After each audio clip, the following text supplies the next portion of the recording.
Praise the Lord. நான் உங்கள் ஜெபா. நமது உடல் இறைவனின் ஆலயம் என்ற தியான பகுதியை பார்ப்போம். முதல் பகுதி நான் முதலில் வீடியோ வெளியிட்டிருந்தேன். அதை பார்க்காதவர்கள் என்னுடைய சேனலை சப்ஸ்கிரைப் பண்ணி பாருங்கள். யூதர்களுடைய பஸ்கா விழா விரைவில் வரவிருந்தது. இயேசு எருசலேமுக்கு சென்றார். கோவிலில் ஆடு மாடு புறா விற்போரை அங்கே உட்கார்ந்திருந்த நாணயம் மற்றவற்றையும் கண்டார். அப்போது கயிறுகளால் ஒரு சாட்டை ஒன்று பின்னி அவர்கள் எல்லோரையும் கோவிலிலிருந்து துரத்தினார். ஆடு மாடுகளையும் விரட்டினார். நாணயம் மற்றும் சில்லறை காசுகளை அவைகளை இருந்த மேசைகளையும் கவிழ்த்து போட்டார். அவர் புறா விற்பவர்களிடம், இவற்றை இங்கிருந்து எடுத்து செல்லுங்கள், நான் தந்தையின் இல்லத்தை சந்தை ஆக்காதீர்கள் என்று கூறினார். யூதர்கள் அவரை பார்த்து, இவற்றை எல்லாம் செய்வதற்கு உமக்கு உரிமை உண்டு என்பதற்கு நீர் காட்டும் அடையாளம் என்ன என்று கேட்டார்கள்.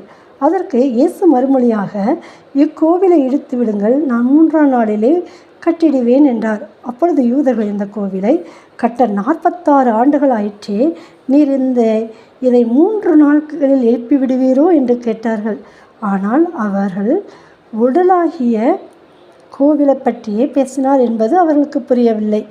மேலே பார்த்த நற்செய்தி பகுதியில் இயேசு கோபப்படுவதை பார்க்கிறோம்.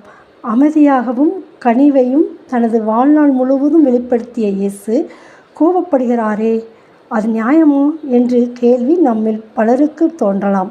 ஆனால் இயேசு எதற்கு கோபப்பட்டார் என்பதை சிந்தித்து பார்க்கும்போது நமக்கு புரியும்.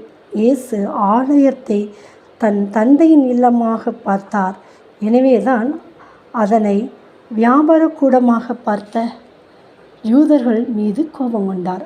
அதனால் அவரது கோபம் சாதாரணமாய் இல்லை, கடுமையாக இருந்தது. சாட்டையால் அவர்களை அடித்து விரட்டினார். அவர்களின் பொருள்களை கவிழ்த்து போடுகிறார். இதன் மூலம் இயேசு தன் தந்தையின் இல்லமாகிய தேவ ஆலயத்திற்கு அத்தகைய முக்கியத்துவம் கொடுக்கிறார் என்பது தெரிகிறது. இம்மட்டும் நாம் கண்ணெதிரே நடக்கும் அநீதியை கண்டு அமைதியாக இருக்காமல் குரல் கொடுக்க வேண்டும் என்கிற செய்தியையும் இயேசு நமக்கு தருகிறார்.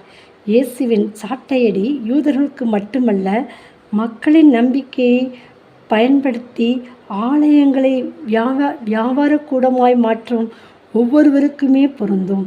இரண்டாவதாக, இந்த பகுதியில் நாம் கவனிக்க வேண்டிய யோவான் 2:22 இயேசு இந்த கோவிலை இடித்து விடுங்கள், நான் 3 நாளிலே கட்டுவேன் என்று கூறுகிறார்.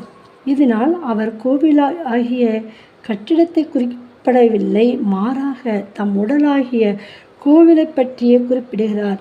இதன் வழியாக அவர் இறந்து 3 நாள் உயிர்த்தெழுவதையே 3 நாளில் கட்டிவிடுவேன் என்று குறிப்பிடுகிறார். ஆக தனது உடலை இயேசு கோவிலாகவே பார்த்தார். என்னில் இருக்கும் இறைவனை நற்செயல்களால் வெளிப்படுத்த நடமாடும் ஆலயமாக வாழ்ந்தார். அவ்வாறு வாழ நமக்கும் அழைப்பு விடுகிறார்.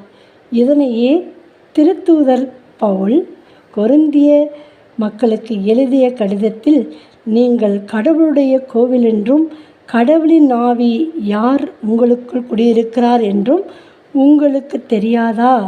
ஒருவர் கடவுளின் கோவிலை அழித்தால் கடவுள் அவர்களை அழித்து விடுவார். ஏனெனில் கடவுளின் கோவில் தூயது, நீங்களே அக்கோவிலில் என்று கூறுகிறார். 1 கொரிந்தியர் 3:16. இதன் மூலம் நமது உடல் இறைவனின் ஆலயம் என்பது தெளிவாக தெரிகிறது. அந்த உடலை நாம் எப்படி பார்க்க வேண்டும் என்பது புரிகிறது. ஆகவே நமது உடலில் இறைவன் தங்கியிருக்கிறார் என்பதை நம்புகிறோமோ? அப்படி நம்பினால் நம்மில் இருக்கும் இறைவனை நமது நல்ல செயல்களால் நமக்கு அடுத்து இருப்பவருக்கு வெளிப்படுத்தி இருக்கிறோமா? சிந்திப்போம்.